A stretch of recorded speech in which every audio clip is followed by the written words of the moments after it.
Now, Nigeria's security landscape remains complex and multifaceted, with challenges that continue to test our national stability and, of course, its development. Indeed, Victor. I know the threats keep evolving, especially across the northeast, northwest, and southeast. Terrorism, banditry, kidnapping, and cybercrime, just to mention a few. And just when you think you've seen it all, new threats emerge, making security one of the most pressing national concerns today. Absolutely, and the government has been stepping up. Operations like Hadinkai and Forest Sanity 3 have targeted terrorist networks head-on. True, and beyond military action, we are seeing strong coordination, like the multi-agency anti-kidnap fusion cell, and increased collaboration with ECOWAS and international partners. But now there's a new energy at the top. President Bola Tinubu's recent military shake-up has brought in a new chief of defense staff and fresh service chiefs across the Army, Navy, and Air Force. Now, that's right, and this new team is coming in with a mandate to refocus strategy, reform institutions, and restore public trust in Nigeria's security operations. Well, expectations are high. Nigerians want results, safer communities, better intelligence sharing, and greater accountability from our security agencies, Victor. And, you know, beyond the guns, Jumai, uniforms, the big question is, how will this new leadership address the root causes of insecurity? Issues like poverty, joblessness, and social exclusion. Those are some of the questions, we'll be putting to our guests today as we examine the priorities before the new Chief of Defense Staff and the service chiefs. I'm Victor Azu. Thank you so very much for joining us on Good Morning Nigeria. And I'm Juma Yusuf. We're live on the network service of the NTA, Africa's largest television network. Up next. The administration of His Excellency Bola Tinubu is on the right path to providing the enabling security environment for socio-economic activities and endeavors to thrive and restore our dear country to the path of pride and success. I am honored to be considered worthy to play a part in these efforts, and I look forward to contributing my utmost best. You're welcome back, and you're watching Good Morning Nigeria on the network service of the NTA. And before we go deep into our conversation this morning that borders on the tax ahead of our new service chiefs, let's take this background report by Ekene Dule. President Bola Ahmed Tinubu approved significant changes in the hierarchy of Nigeria's armed forces, a move aimed at further strengthening the nation's security architecture. In the new appointments, Lieutenant General Olufemi Oluyede takes over as Chief of Defense Staff. Major General Waidi Shaibu assumes command as the Chief of Army Staff, while Air Vice Marshal Sunday Aneke becomes the new Chief of Air Staff. The Nigerian Navy now has Rear Admiral Idi Abbas as its Chief of Naval Staff. Meanwhile, Major General EAP Ondiandeye retains his position as Chief of Defense Intelligence. The newly appointed service chiefs have appeared before the Senate, where they were screened and confirmed for their respective roles. Lawmakers charged them to bring renewed vigor, strategic innovation, and unwavering dedication to the fight against insecurity in all its forms. From terrorism and banditry to kidnapping and insurgency, the task ahead is enormous. Across regions, communities continue to face evolving security challenges that test the strength and resolve of the armed forces. But confidence remains high.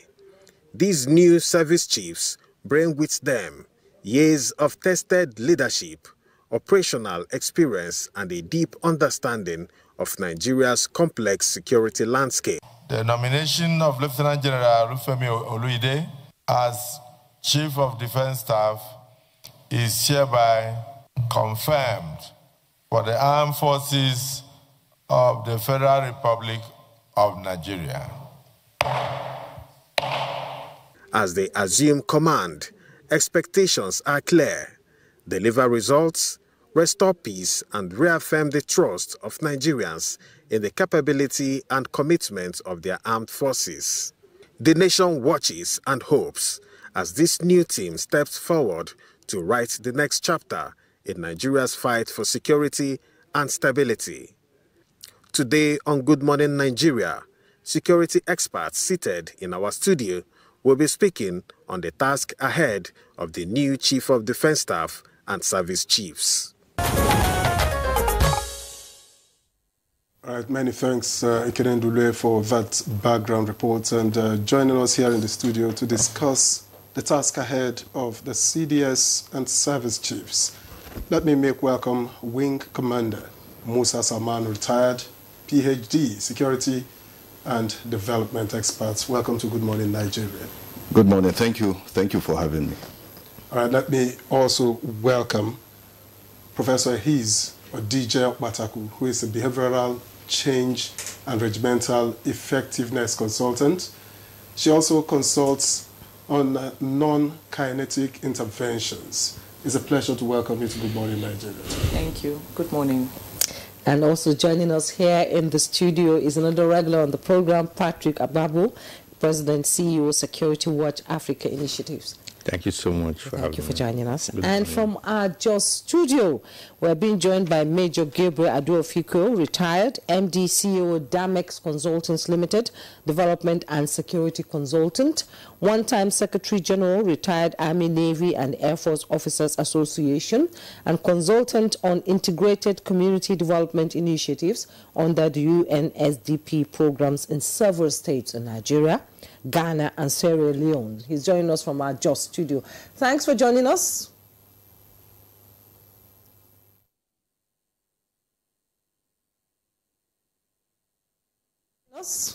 Thank you very much. It's nice being with you again, Jumai and the team there. Not in our studio, actually, so we'll be seeing across the aisle, yes. Let's begin from here, and I'd like to start from Patrick Abambo.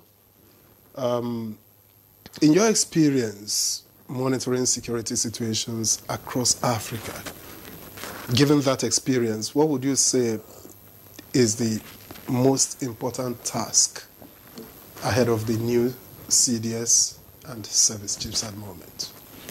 Thank you so much. Yeah, I think that the most important task is, first of all, to continue and consolidate on what is on ground. They already have their job cut out for them, and so they need to be able to understand, which I make bold to say that they already know, because they are coming with a resume that is well-grounded and experienced on what is the challenge before the country. Speaking with some of them yesterday, they're already ready to start up. They're just waiting for the formal take-off today, which will be done this morning. And so all they need to do basically is consolidate, rejig any parts that has not given much of result. The challenge is there for everybody, so they know that themselves. The men are there, equipment is there, the willingness by the government to support them is there.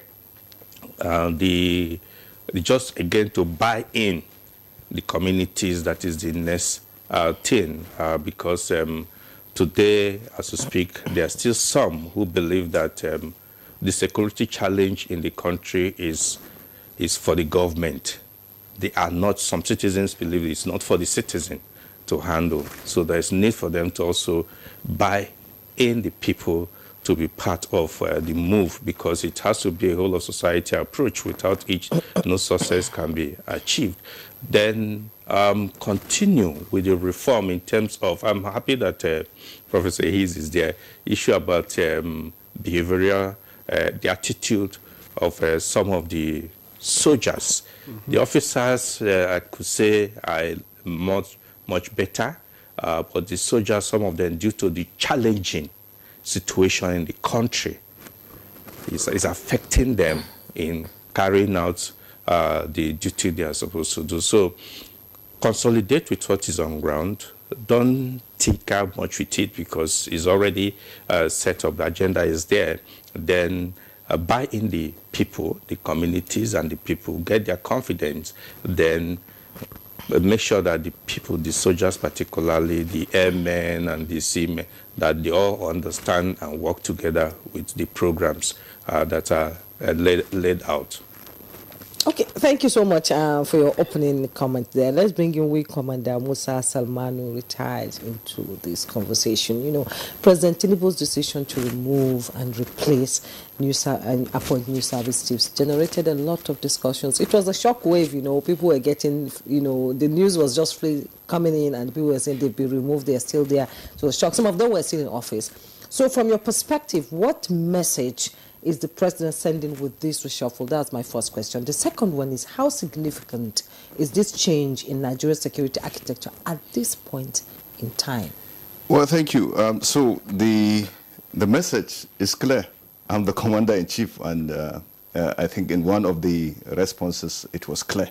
I'm the commander-in-chief, and as the commander-in-chief, constitutionally and so on, I'm not a lawyer, so I wouldn't go into that, but operationally you have the responsibility, as every commander would, from time to time look at the theater, look at everything and say, okay, who or what do I need to do to ensure that my objective is achieved? As the commander-in-chief, you have a responsibility, and the president, you have the responsibility to provide basic safety, security, and so on and so forth.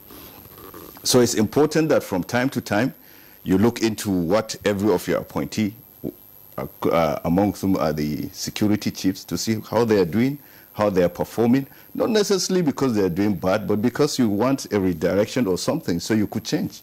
So I think it's normal.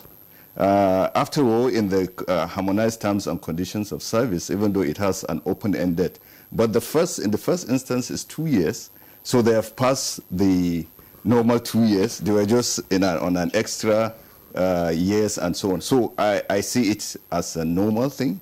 It's a routine thing in the military. One commander, let's go down just beneath the service chiefs, theater commanders, general officer commanding, and so on and so on. The service chiefs themselves routinely rotate them, change them, post them. It doesn't generate much issue. But I think there's this, it's understandable. They are the head, there's the political part of it, and so on. So if you remove all that, I think it's routine, it's normal, it's expected, and it's within the right of the commander-in-chief, the president, in his capacity as the commander-in-chief. So it's normal, and I think Nigerians, we should not take it so much. It's a routine military exercise. It gets done everywhere. Then in terms of the significance to, is it the security? Yes. Yeah. Security architecture at this moment in time. My issue is that you've heard, like he rightly said, you've heard the resume of this great servicemen. None of them has stayed less than 30 years doing the same thing, right from the Defense Academy to holding commands, and they have been everywhere. They have shown their capacity. So they have the capacity to achieve. They have shown that they could do it, and so on. And you heard them. Now, but the issue, like you said, the architecture is such that they are very likely not to perform too far than the previous ones. Not because they lack the capacity, not because they lack the will, but because the architecture itself is such in a way that it doesn't, or it wouldn't allow them to perform. How? What do I mean by that? Now, when they were appointed, when they were appointed, they saw the president a day after. They saw the president, right? They saw the NSA. They saw the, who was the other person they visited? The Minister of Defense. The two ministers, okay, I saw just one, but you know, so that's the Minister of Defense and so on. Now, that architecture is where the problem, in my own thinking, is. The Chief of Defense Staff is such that, yes, he's the #1 military man. He's a 4-star general, he's supposed to be the principal advisor to the CNC on issues that have to do with that in terms of. But now, because of what we had during the military era, what we are having now is nodes of command scattered around. Now, by who they saw, the three people they saw, they're beginning to feel that who is, we know as the CNC is up there, he's the CNC, but in terms of deriving or command and so on, who are they actually reporting to, or who are they going to take that command from?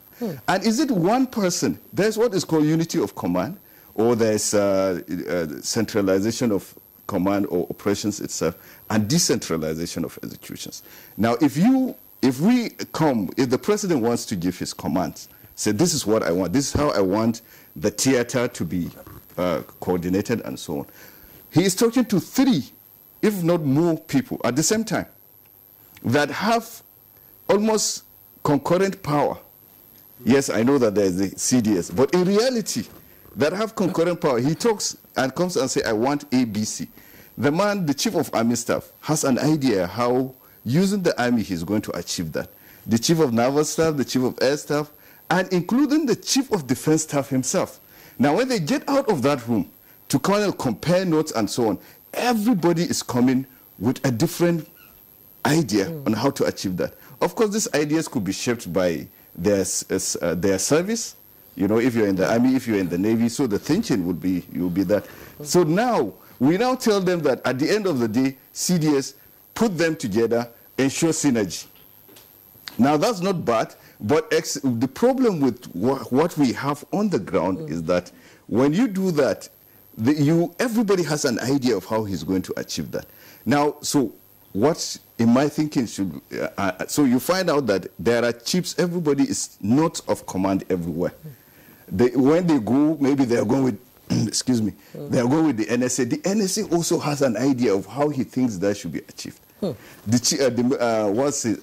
Minister of Defense also has an idea of what he feels should be done.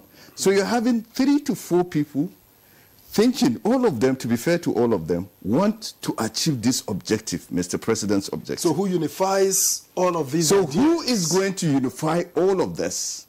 Now, what should have been done, in my thinking, is that when the minister or when the president speaks, he speaks to one person, Chief of Defense Staff. You are my principal military advisor. I want ABC. The Chief of Defense Staff now comes and says, okay, Mr. President, he looks at what he has. He looks at the Army, Navy, Air Force, and now thinks, who is the best to achieve this task that is given? He now tags that particular service and says, okay, I want ABC. Now, so in this arrangement, what the services will be doing is to recruit, train, and equip. They get the forces ready for a deployment by the Chief of Defense Staff, because then he is given that responsibility, and therefore he's going to task. When you have joint, so that means in terms of procurement and so on and so forth, services would know this is what we need. As the Air Force, for example, the Air Force will say, these are the platforms we need. The Army will say, these are the platforms we need. They have those platforms. When a task comes from the from the CNC to either the minister or the Chief of Defense Staff, he now says, he looks at it and says, okay, the Army will lead in the execution of this task. So he appoints maybe a commander that is to lead on that. I think this is a whole lot of complication, but we will go into this later on so that we begin to understand how we can prefer solutions to, how to break it down, what it is. Yeah. Because I see in there still a role for the National Security Advisor. In there, I see a role for the Minister of Defense because there are civil servants. So this National Security Advisor, so I think what we're having is that everybody chipping out of that power. The National Security Advisor, in my thinking now, of course, is getting, sorry to say, too involved in the command structure itself. Okay. Now, because if you went to, because who you visit, who you pay the first visits to, or who you whatever, says a lot about what it is. The President, National Security Advisor. So what is the role in that chain in other countries, what is the role of the national security? We'll make an attempt to define all of that in due course. But let me get to Prof now. How important are non-kinetic measures in the scheme of things? And how effective will that be when you are dealing with the Boko Harams of this world, the Lakurawas of this world, the banditry that we see all over the place? Where is the place of non-kinetic measures in all of this? When you look at the context of what you call non-kinetic interventions, we realize that the public, the communities are central in impact and also in execution of whatever operational support is required at that point in time. Every community can see movement. They are the eyes and ears on ground. Every community can see supplies coming in and out, can see strange faces. However, if there's a disconnect between the security services, because according to statistics, Nigeria is over 200 million and standing, because before we started this program, many babies have come into existence in Nigeria. And by the time we are done, more would have come in. So our population is rapidly expanding. It's multiplying, as it were. Now, when we juxtapose that with the limited number of personnel in all our services, they cannot be everywhere at every point in time. Non-kinetic intervention says that communities take ownership and they have the complete buy-in. So when we talk about winning the hearts and minds and then having a positive perception of the security services, they now become friendly allies in ensuring that security is enforced and is kept in the community. When we talk about early warning and when we talk about funny movements and even in the context of intelligence gathering, it is the community that provides support. So when you look at non-kinetics, prevention and management is always better than cure. That is where non-kinetics comes in. So when we talk about civil-military relations or civil-military affairs, it is core right in the middle, smack dab in the middle. It's core and central in every single thing you are doing. It is the community that will ensure that operations of whatever sort is carried out effectively. They are the ones that will provide knowledge of the geographical challenges, the topography, and every single thing that is required by the security services. But how effective can that be where we have the fear factor being used by bandits, where people, they look for those who become informants or who give information to security agencies and hunt them down? You see, the truth of the matter is that these people are not recruited into these criminal activities in isolation. Oftentimes they come from those communities who understand the local language, the customs, topography, and every other thing that is, involved in that community, so that they have strategic knowledge. For these new service chiefs as they are coming in, non-kinetics is very, very, very key. Very, very key. Because when you look at the unique knowledge of a particular area. For example, you have people come in, attack a community and disappear into thin air. They literally did not go into thin air. But because they know the escape routes, be it by air, by water, by sea, the challenges, they are able to take advantage of that. So it is left for the security services to understand that if we have a cordial relationship with this community and we give them what is called a middle ground where they understand that the security services are on their side and are there for their protection, then they will have more cooperation. And the people's perception of the security services is that these people are here to help us. I know that the DHQ, the Army, the Air Force, the Navy, as much as possible, they try to do a lot of civilian military mitigation. They do a lot of interface with the public, but more needs to be done. More strategies need to be carried out. I know that consistently they try to fine-tune the process. I try to provide support in that area. But there's still a lot more ground to cover. Because like you said, the fear factor has to be overcome. There's what you call the weaponization of fear, or the psychology of fear, which all these criminals use where they threaten these local community members, especially in outskirts or far-flung areas who have limited communication and even access in terms of road or water. So these people, as they are on ground in those communities, the system from the CDS to the CNS to the CAS to the COAS, all of them need to tap more into all this knowledge, into the experiences of the communities, and then understand ways, do what you call a needs assessment, so that at the end of the day, you are coming in not with assumptions, but you are coming in with clear plans that have components that have been built by sure tested knowledge from the people on ground, the indigenous. Indeed, non-kinetic approach is very important to solving the security situation. It's multidimensional, actually. Yes, okay, let's bring in Major Gabriel Aduofiko into this conversation. He's joining us from Jos. You've listened to the guests here in the studio with your contributions. Now, in your opinion, do you think a change in leadership will automatically translate to improved results, or do you think there is a deeper structural reform that is needed in the security architecture of Nigeria?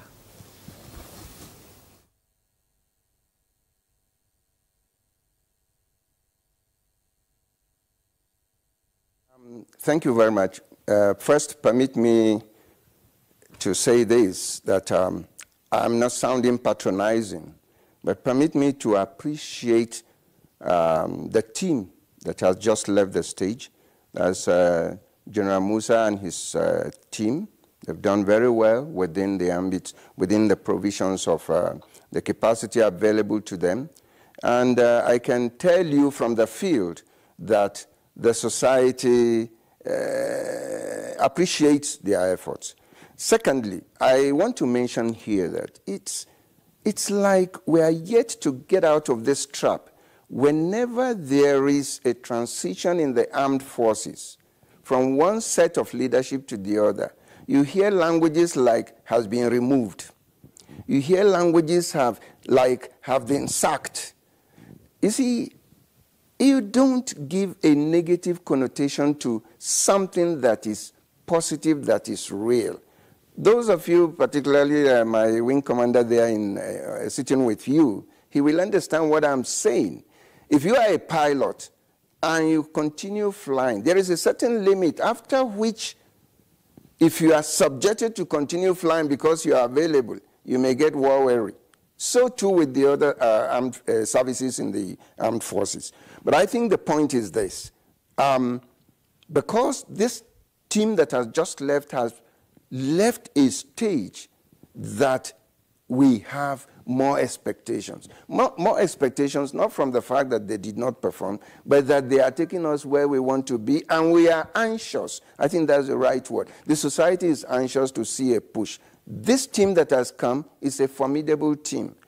Thank God I have a fair background knowledge of each and every one of them, though some of them, I think virtually all of them were not in the academy when I left the service. But the point remains, I follow their history and I know them. When I saw the name, I quickly checked on my system, and it's clear that this is a team that can take us to where we are. All we need to do now, like one of the consultants there spoke, the system, that is the structure, the governance management system must be strengthened to support these guys to do their job unhindered. They know what to do. Go there. We have an invasion, decisively deal with the invasion. We have an insurgency somewhere. Go there, crush the bastards, and get the society calm down to do their daily living. That is the kind of thing we should be working out. And like the other professor mentioned, non-kinetic. Look, non-kinetic does not translate to negotiating with bandits. Non-kinetics does not translate to giving an image that these invaders have become superior to us.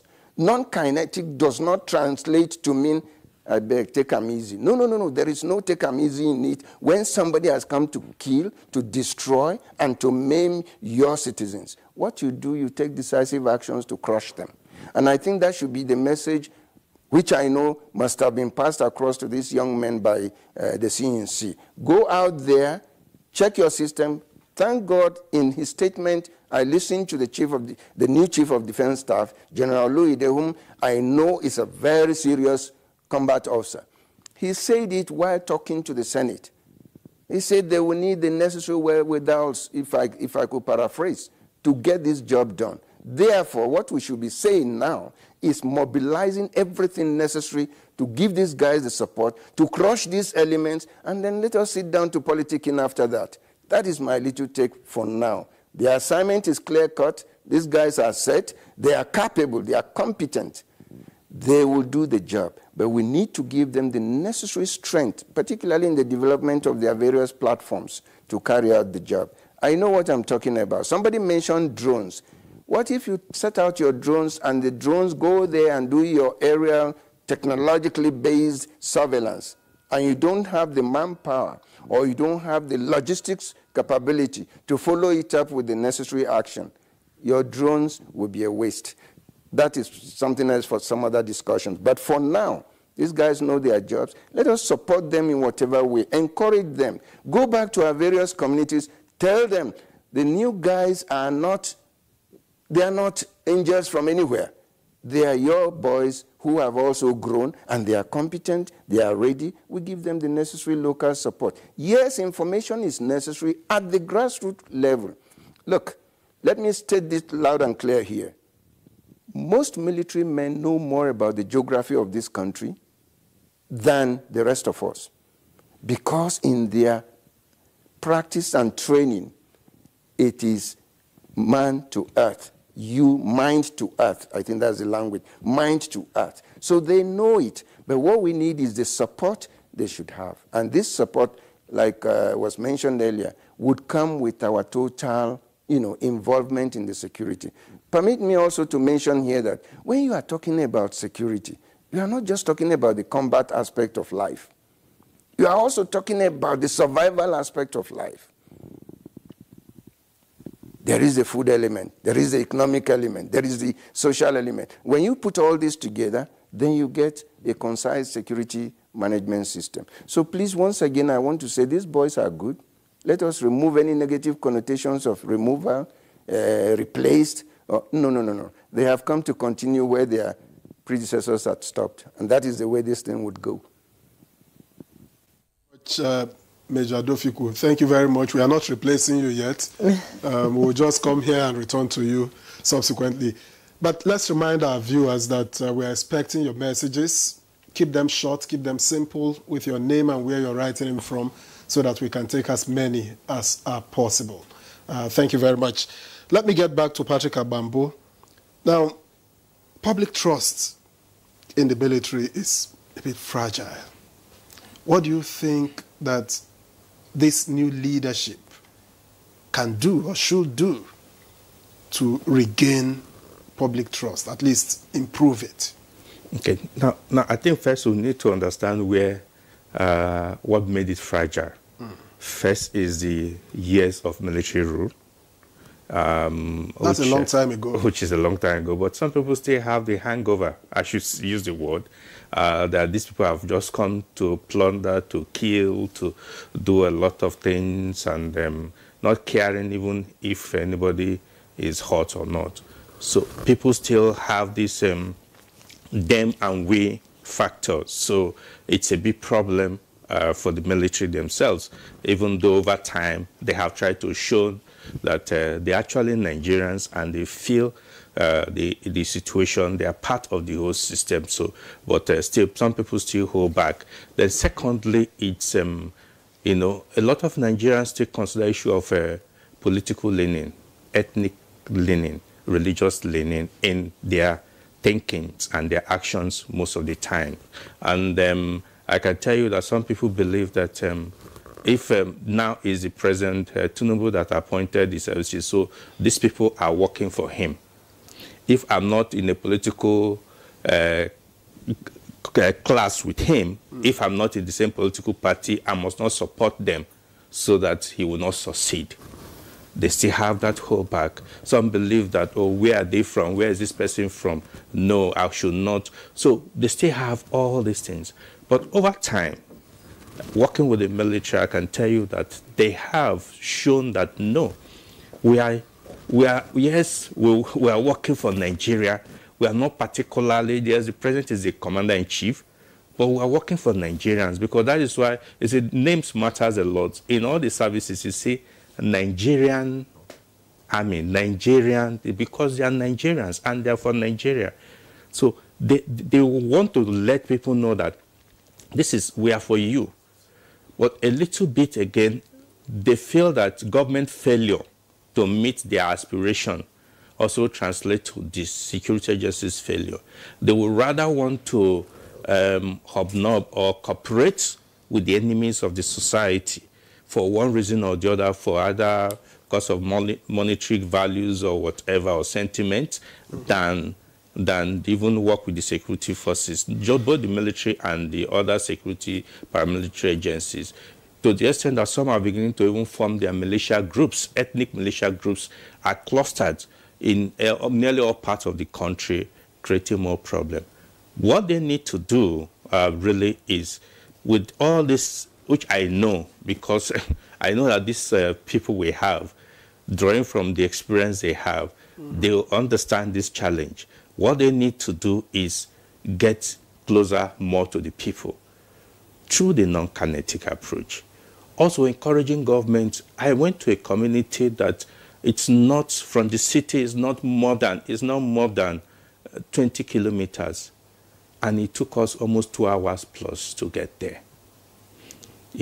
And so how do you rescue or respond to challenges when it gets there? So when they don't respond in time, when there are crises, the people transfer this disappointment to this security agencies. Why did it take you 2 hours to get there? Bad road, no infrastructure.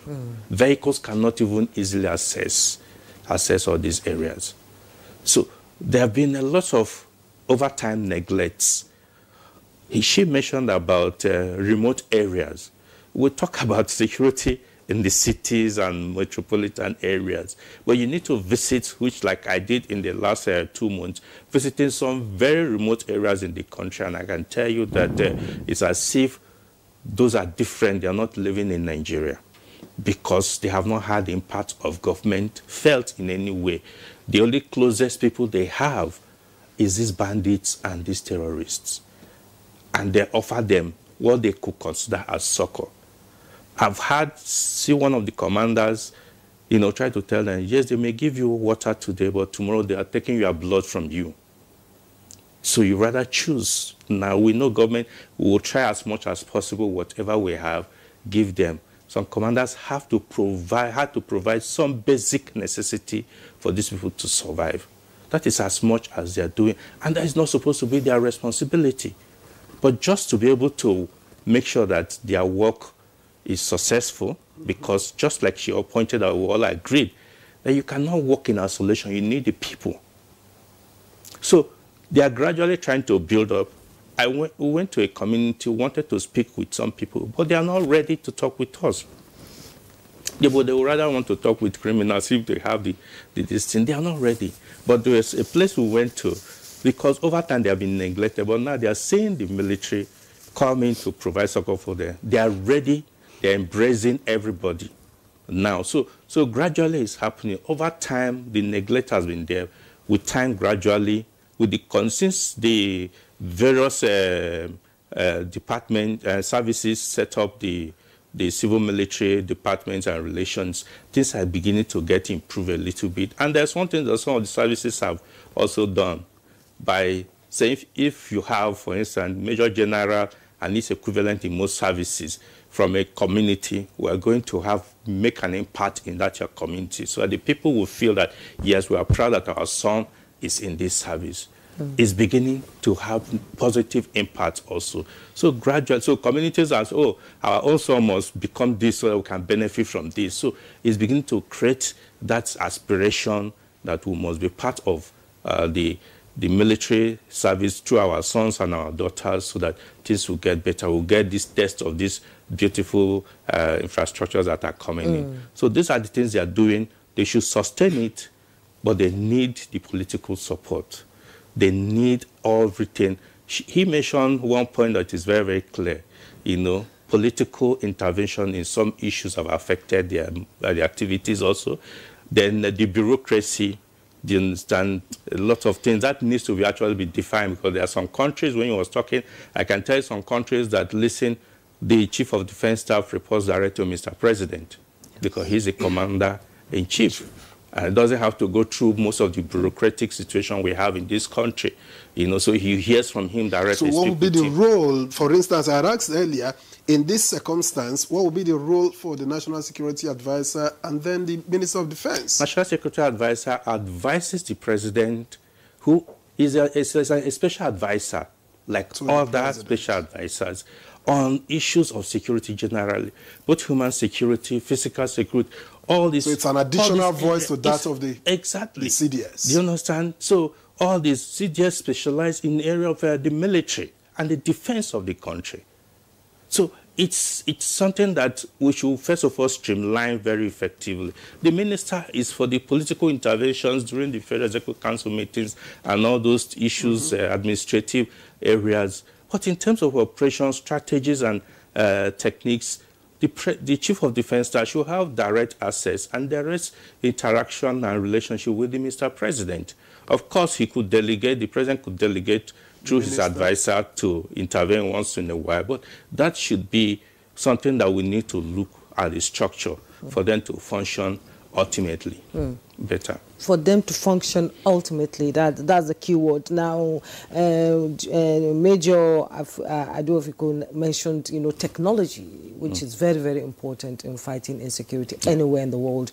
We've seen how AI is working now. We've seen how the Americans are using drones to locate terrorists and crush them, like Major Afigo says. So, what role should technology, and intelligence, led operations play in shaping Nigeria's security response to this hide-headed, monster we call insecurity in Nigeria, because it's just spreading. It's a snake that has so many heads. Well, yeah, technology has a very big role. When you listen to them yesterday, specifically, I think I listened to the Chief of Naval Staff where he spoke about, Chief of Army Staff. I think he emphasized the role of technology, or what he's going to do in terms of technology and so on. So technology is actually a force multiplier in the sense that it helps to fast track, to facilitate, to get all this information.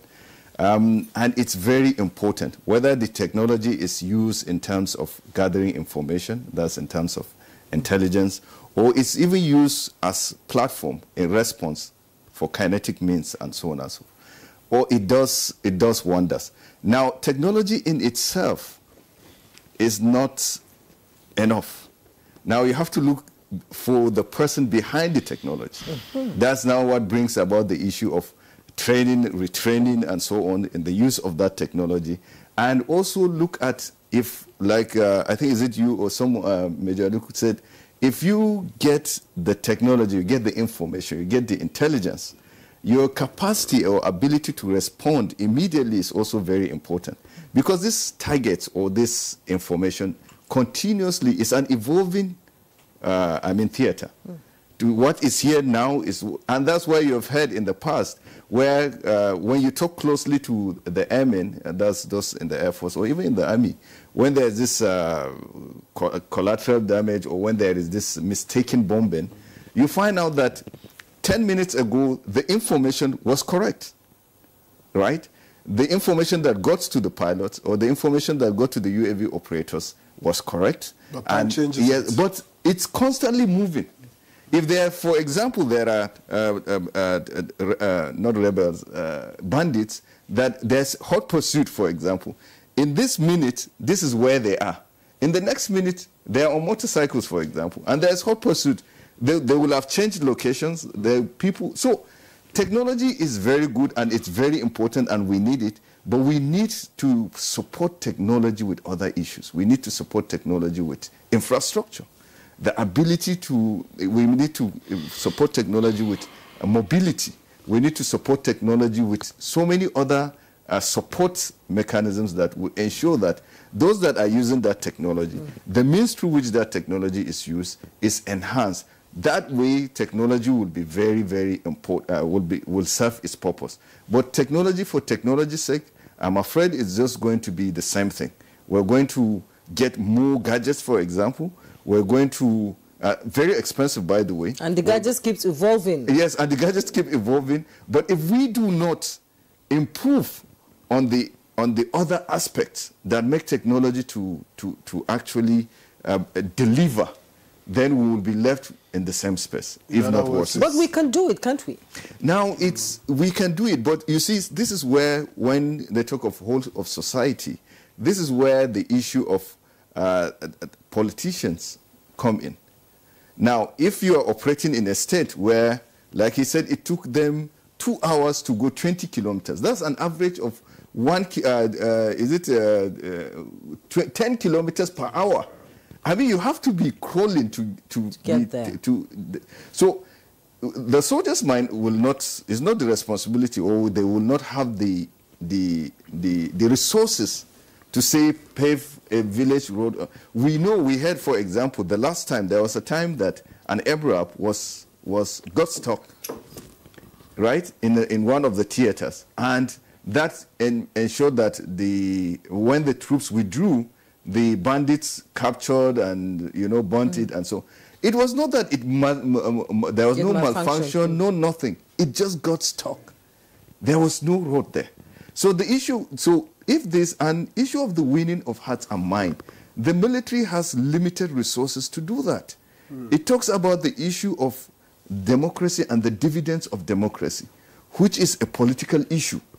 Now, if we have the presence of the state, and the presence of the state is not only through officers of the law, it's through a lot of other issues, in schools, development, and so on and so forth. If you have the presence of the state everywhere, where there is the withdrawal, as we're experiencing, of the state, and therefore when the state withdraws, you have ungoverned, and in fact, misgoverned spaces are also there, that you ensure that, so the political will to ensure that some of these things are done, and it makes the military or the security forces generally to be able to carry out their responsibility. So whole of society does not exclude the government, that's the executive and so on. Sometimes when we say whole of society, we just look at the common village person. But they get security votes every month. What did they do? Well, I don't want to get into that, but you and I know that security vote,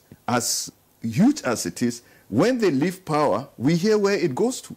When there is an audit or anything, we hear. So and it's an issue of utilizing the resources for what it is. And that's why I'm talking about the issue of governance here. If we don't get governance right, honestly, the former Chief of Defense Staff said that all this boils to good governance. General Musa said that clearly, that you cannot win this war because we cannot kill ourselves out of this. We cannot say, okay, we have neutralized 20 bandits, we have neutralized this. As good as that is, but we cannot kill ourselves out of this. What it needs is that other aspect, the non-kinetic, in terms of development, in terms of good governance, in terms of inclusion, in terms of giving people feeling that they are part of the system, and so on and so on. Now, I am not justifying those that take up to criminality, banditry, and so on and so forth. No, not at all. Anybody that takes up arms against the state must be dealt with decisively. However, there is the need for us to look at what are those other factors that make their call, even to their local people, legitimate. Which we must delegitimize them. And just like so until we take governance seriously, until we ensure that the resources that is entrusted in our hands are used judiciously, because people know. We will not make the kind of progress that we think we should. Yes. All right. Thank you. Thank you, Wing Commander. Let me get back to Prof. And I'm wondering, in addition to all of these, morale and discipline in the field often determines failure or success. Yes. So what kind of psychological reorientation would you say should be prioritized at this time? At this point, when we look at these issues forensically, the soldier matches on his belly, his experience, and his morale, and also his level of resilience. Your cognitive capacity, so your ability to, let me put it in simple terms, to plan, to learn, your ability to adapt or adjust, your ability to reason or think, your ability to recall or remember. Everything that compromises that or affects that is an enemy that needs to be fought. If you buy all the technology and you have all the weaponized drones, the latest technology, in fact, you have consistent R&D day and night, 24 hours, and the man manning it is compromised in any form or shape, you have lost the battle and you've also lost the war. Anything that affects resilience, which is your ability to bounce back, even when you face adversity, even when you face stress and challenge. Because there was a study that was done a few years ago, and it was said that for every operations personnel in the field, at least a quarter of them will come down with what you call post-traumatic stress disorder. A good number of personnel are dealing with PTSD of various degrees. So you have mild and you also have complex PTSD. Along with the fact that we also have people who are genetically predisposed by virtue of the family they come from and then the genetic makeup of their father and mother and what we call our ancestors. Some of them are given to schizophrenia. Some people are struggling with BPD, bipolar disorder. Now, but did this begin while they were in service? Because all of these are supposed to have been part of the screening process. Now, you see, everything we are doing comes down to how does he think, what is he thinking, what is his level of resilience and his cognitive capacity at that point. At the point of recruitment, that's why I said forensically, right from recruitment even to retirement, because just like you have these active people who are no longer wearing the uniform but are able to provide their own input and provide support, we have thousands of retirees across the country who can still be trained to provide support in addition to the people wearing uniforms. Some of them are far older. There was a program that was held many years ago, and then it was the VAD, so Veterans Affairs. And we spoke to people who served during ECOMOG. And we spoke to some of these people who served during a different time. So when they were in service, they did not encounter this banditry that we have now. But however, they still have relevant skills and knowledge, but some of them need some technological updating. I was fortunate to have even met a soldier that was 92 or 94, and he was so smart and he knew how to manipulate his phone and do so many things, and he was quite agile. So even though the physical capacity is in there, are we engaging these people mentally? So the man in the uniform right now, who has gone through close to 15 years of banditry, has seen so many of his colleagues killed. When we talk about reorientation, we need to now understand that we're not just only fighting a physical enemy, you also need to fight what is working against him mentally and cognitively. Structures need to be put in place to ensure that you have psychosocial support systems amongst even the spouses and the children in the barracks, because they are your first line of support for the family. A man you ask to go and fight but is having some issues at home, or is having some challenges in terms of budgeting or finance, because when we talk about welfare, people just tend to think of it in terms of money. When you put so many structures in place that we really need, the man has more resilience. The man's morale comes up, because people tend to think of morale as something where you do call and response, say morale, somebody will say hi. But morale is the nitty-gritty when the boots are on the ground, when the push comes to shove. How well is that man's morale being uplifted and also maintained? So the system needs to take another look at what is fighting the morale, what is fighting the resilience, and what can we do to prevent the crime in the community in terms of recruitment of the young people into banditry, work on their psyche. Now, some people say psychological warfare, but there's what you call, there's always what you can do preventively. Because if you go on and say these people are bad, don't join them, but you don't give him a reason why, you have to answer the why. Like I said, a needs assessment. If in that particular community, basic infrastructure in terms of roads, water, schooling, and all of that, and they are not engaged. Because as I'm speaking to you now, close to over 70% of Nigeria's population is 35 years and below. If they are unemployed, underemployed, they feel there's no hope, the person is frustrated, he is a very vulnerable and very easy target to be recruited into any cause that is negative or criminal. So it is a two-pronged approach. You are looking at what is making the community conducive to providing recruits for these activities that are negative. And also what is also working against your men being effective and efficient. When you begin to address those issues, it's like a cutlass you sharpen properly.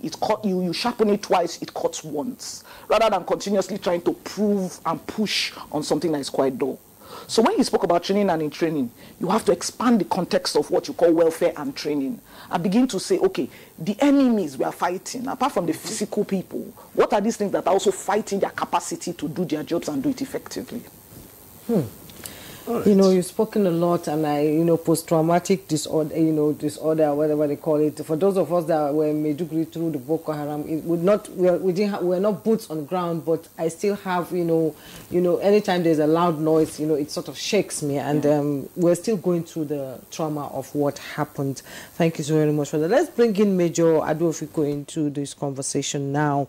You've been into Ghana, Sierra Leone, Nigeria, and other countries. So given regional threats across West Africa, from terrorism to coups, how can Nigeria's new military assert, I'm using that word, assert stronger influence and cooperation within the ECOWAS region? Let's get your opinion.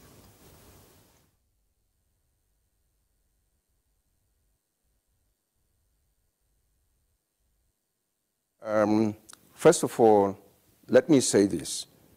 Our military remains respected in the sub-region for our history and for our established capability and capacity. In spite of the kind of, warfare, asymmetrical warfare we are facing in the country. But the truth of it is, we are gradually losing that fame, not because of lack of capacity, but because of this traditional phrase that physician, heal thyself. We were out there, and we are still out there helping people to heal themselves. And then suddenly we have our own version. I say our own version because there are a lot of peculiarities to our circumstance in Nigeria that are not known to them. Therefore, I will make a very simple suggestion that let us first fix our situation, and our relevance will not only be re-established but enhanced in the West African sub-region. What do I mean by fixing our situation? You see, we've been talking about security, and our thoughts have been on the armed forces, the Army, the Navy, the Air Force.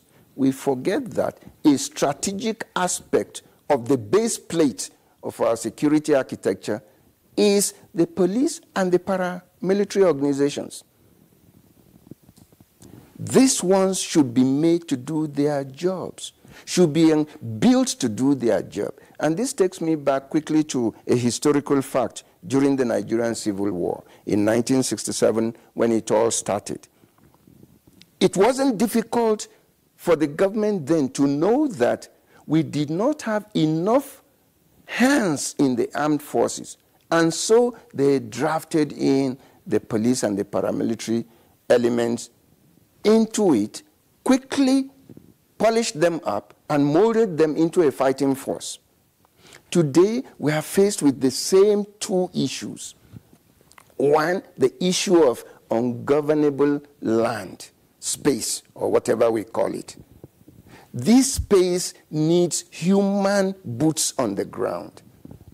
If we cannot enhance the strength, the capacity of the police, please, let us be informed that the police is the most remotely deployed element in the security architecture in the country. They have the police stations, they have the police posts and up divisions, and of course the state commands all over the country.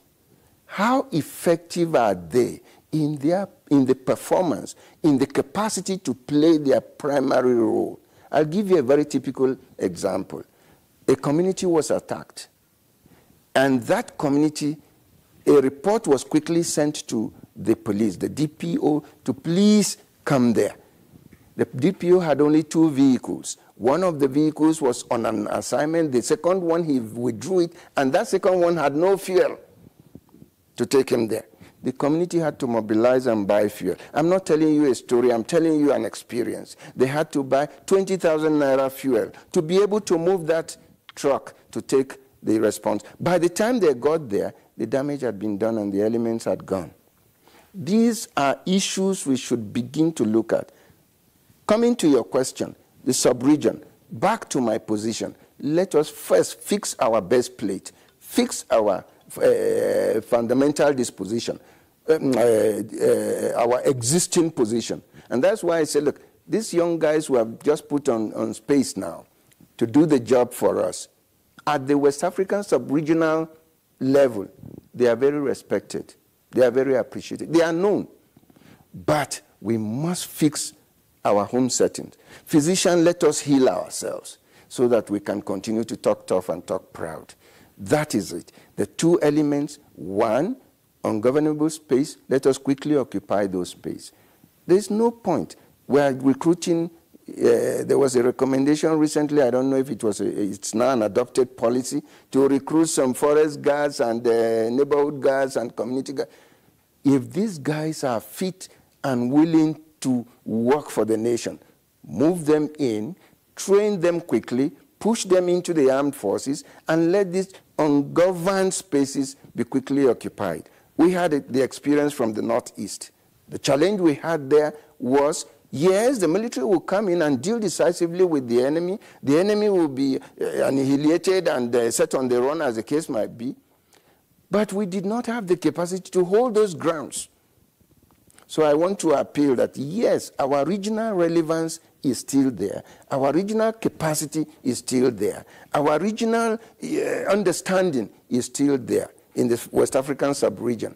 But the most important thing we need to do quickly is to fix our base plate. Physician, let us quickly heal ourselves. Put away this insurgency.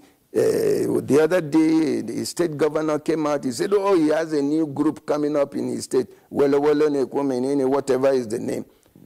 Please, look at Lakurawa, we had somewhere. The news was that from the Kwara end of there, we had started seeing the sniffing in of Lakurawa. Now it's a serious. These can be nipped in the bud. There are things that, if you check your bag of intelligence development, intelligence gatherings, these are things that are there. The decisive will, political and physical will to deal and clear this our base plate. Once this platform is cleared, our base plate is cleared, believe me, the respect from the region is automatic. They know what we can do. When we get there... Thank you. Thank you, Major Adofiku. Thank you very much. We first deal with our own issues before we go out there. Thank you very much. We'll pause here for a break so that when we return, the conversation continues. 7 a.m. and 9 a.m. on the network service of the NTA.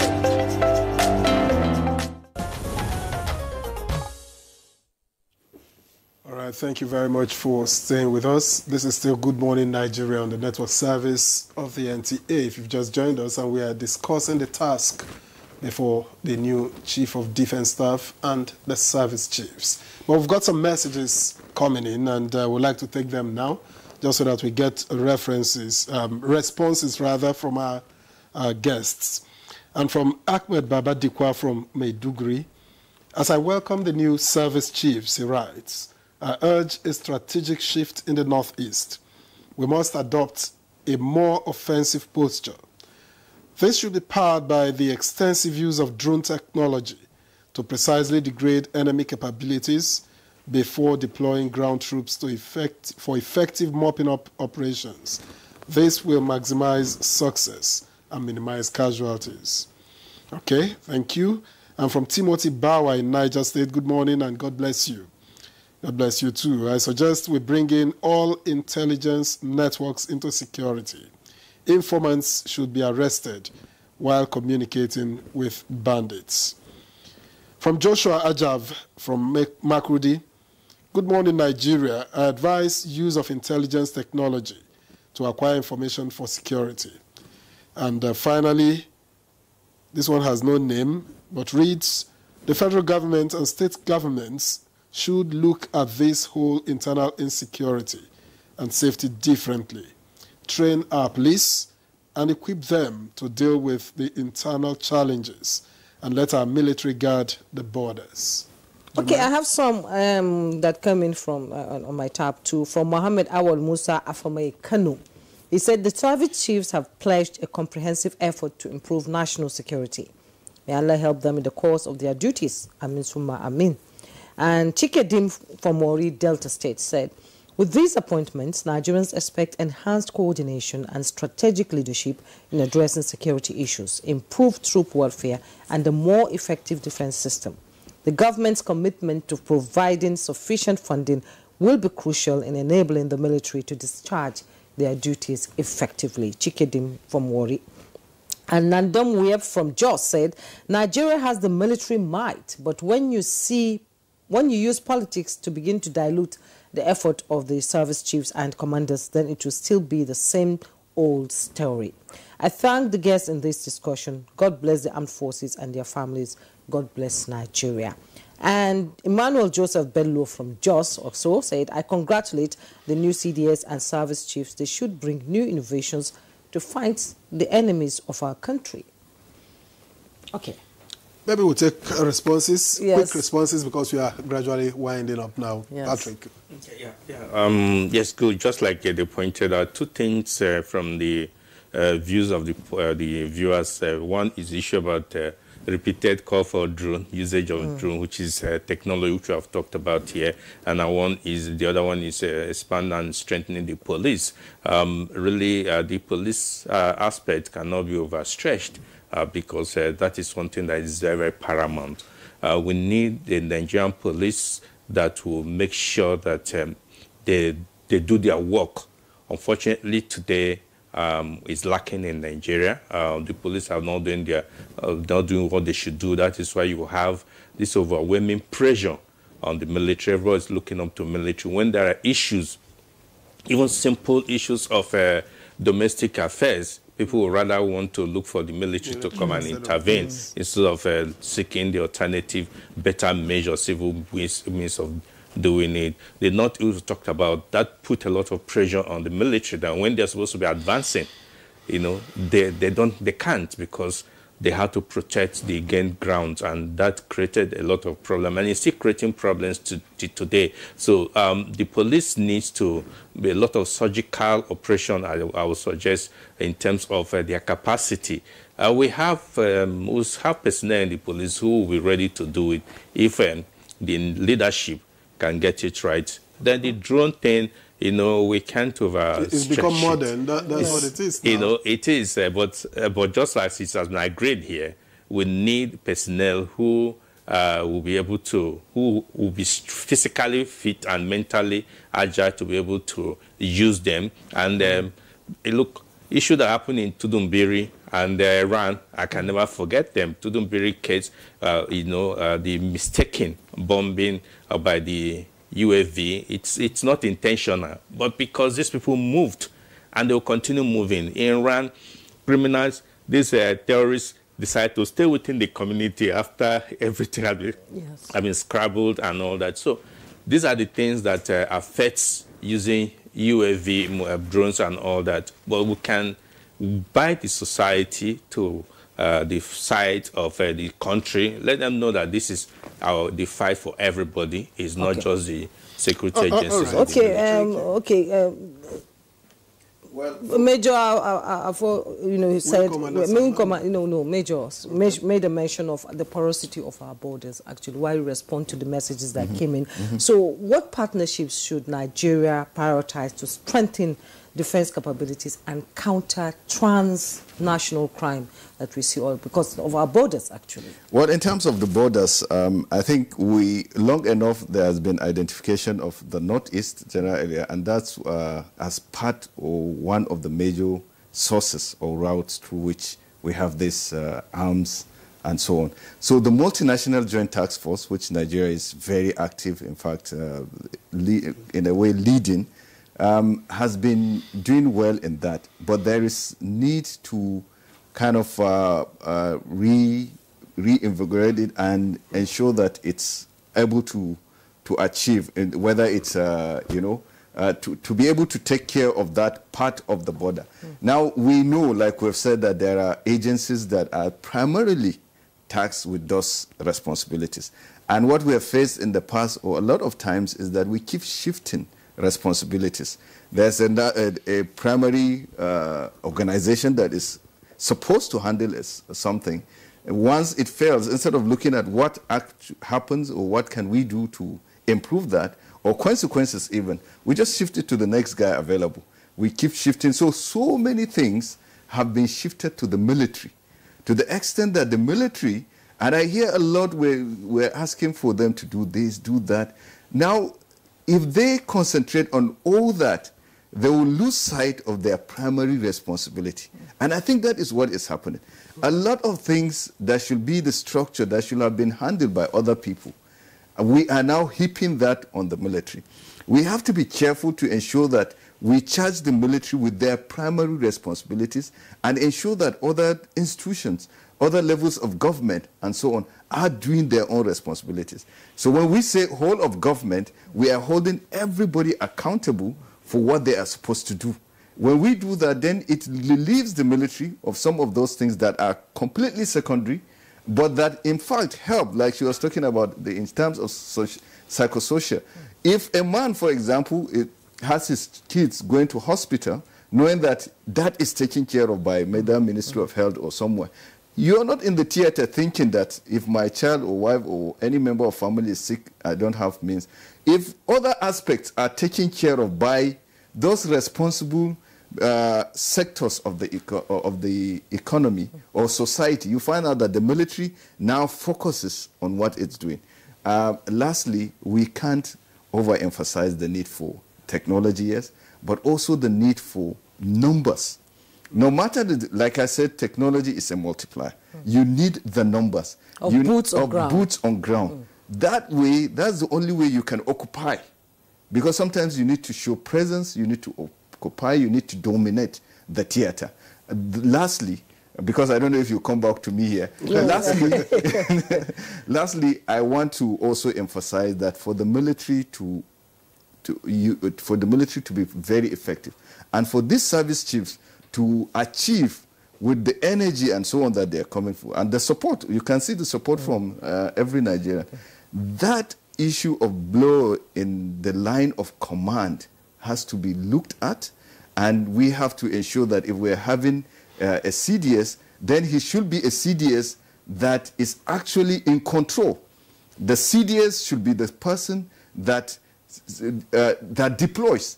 The services should recruit, train, and equip. The CDS should have the capacity to deploy when he feels that this is how to achieve Mr. President. Without political interference. Of course. All right, thank you, Commander. And I'm saying there's something we don't talk about a lot, which is leadership style.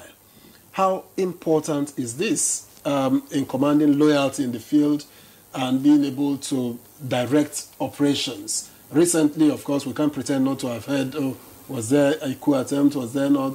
It was in the public space. But how does leadership style work in all of this? Leadership style sends clear messages. Body language sends clear messages. We can talk the talk, but we have to also walk the walk. Leadership has to be constantly communicating with the man, the last man on the field, the last private, the last airman, the last rating on the field. And that is why mentorship is key. There's a paper I'm supposed to present on mentorship styles in regimentation.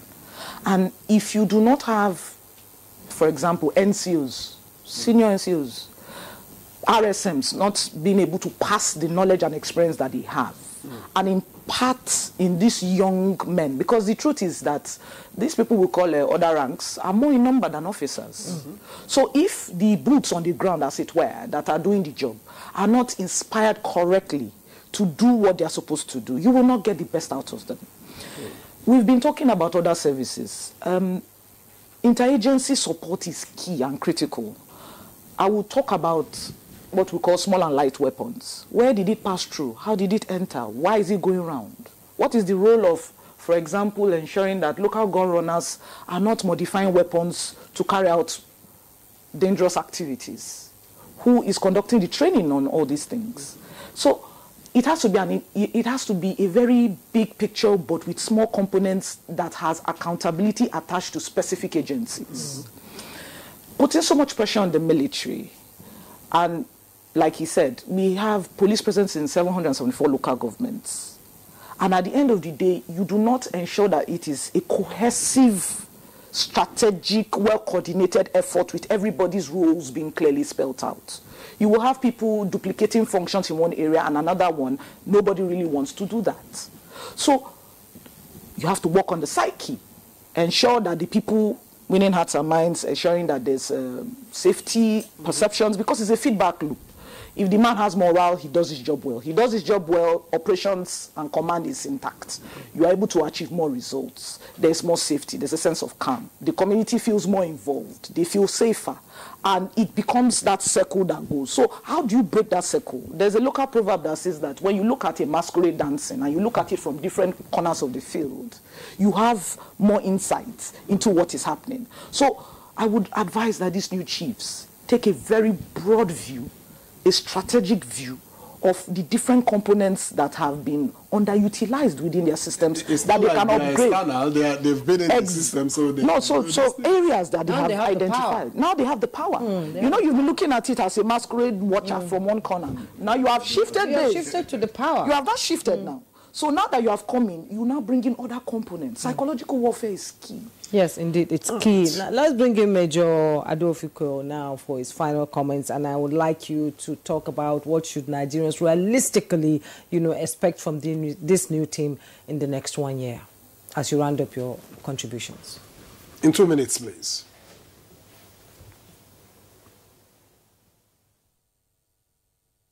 Well, I want to be a prophet this time around to say that this team is a good team.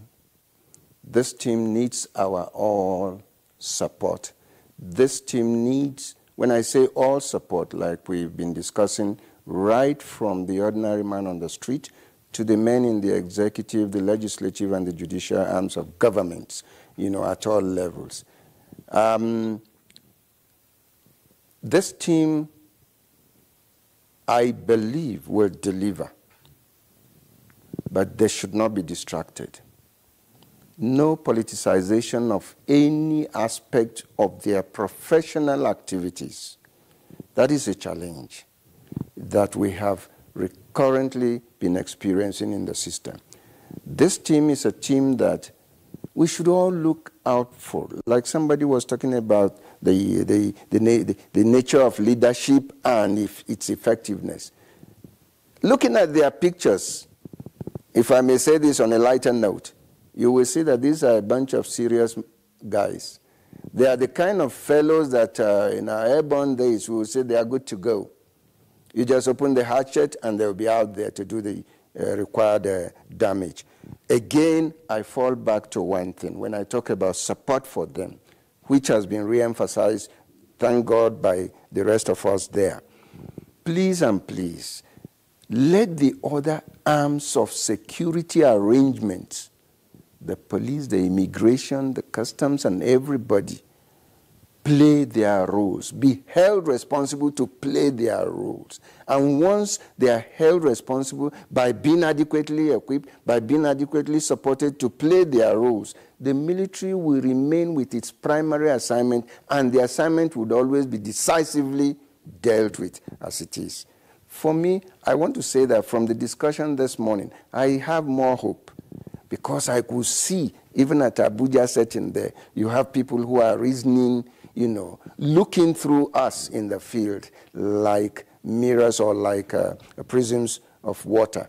Please and please, whoever is listening, whatever has been discussed this morning, may it be converted into quick action so that these boys can get out there and do the job, and we shall enjoy our Christmas in less than 90 days.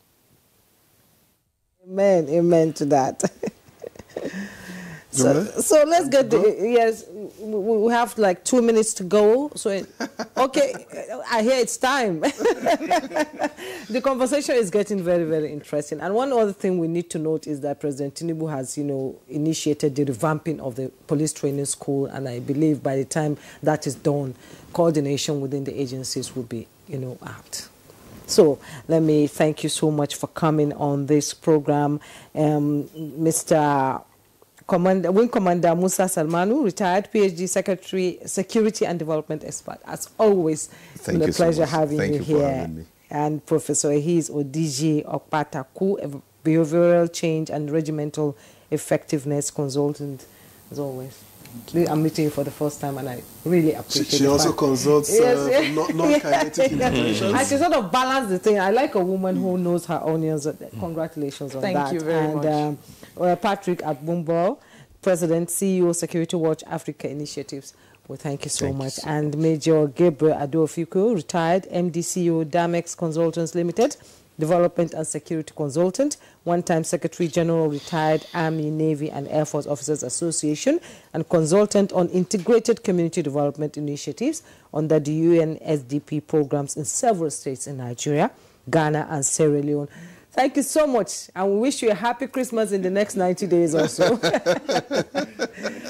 And that's Good Morning Nigeria for today. We hope that you've been able to be informed on so many issues in the security architecture of Nigeria, and I hope that those who are watching, the stakeholders, will take note of this conversation today and implement them. I am Juma Yusuf. Thanks for watching.